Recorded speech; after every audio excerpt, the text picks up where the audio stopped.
Canada, or as Americans know it, Plan B. It's a country many Americans envy for its universal health care and handsome, not crazy leader.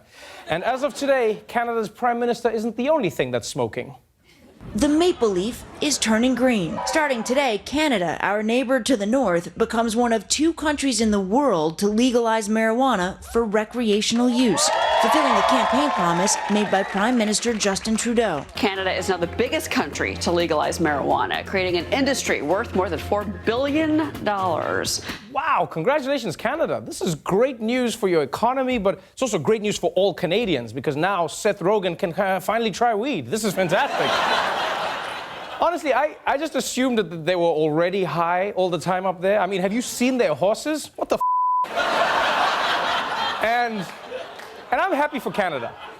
But I'm not gonna lie, as someone who lives in New York City, this story pisses me off. All these places are getting legal weed before us. Like, Canada doesn't need weed. New York does. Right now, there are angry people walking around New York screaming at each other like, "Hey, I'm walking over here!"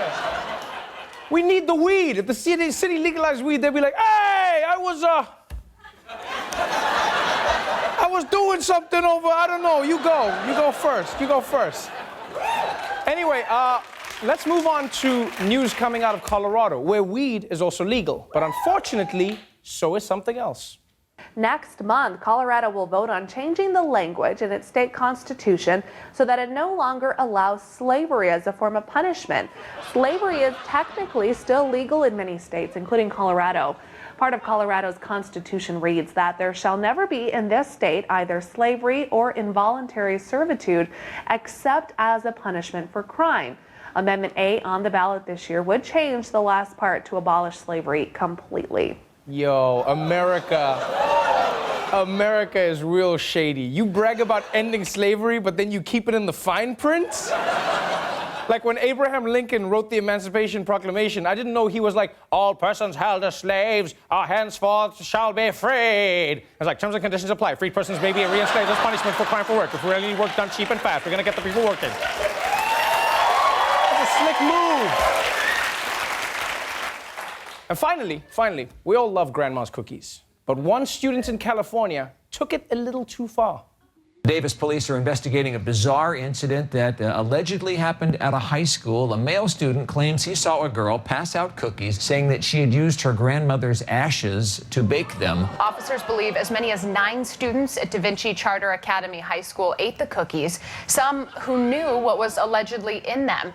Now, I know you might be thinking that this is disgusting. Those kids ate the cookies knowing that there were granny ashes inside of them, but don't judge them. These are cookies, okay?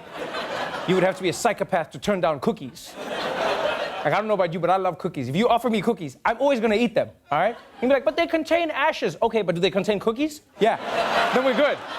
If you give me cookies and tell me that there might be dog poop inside them, I'll eat around. I'll just be like, "Yeah, I'll eat around the dog poop." I'll just put it on one piece. I'll be like, "That's the piece of the poop." And you're like, "Oh, how do you know that's the piece of the poop?" Good point. I might as well eat that too then. I might as well eat it all.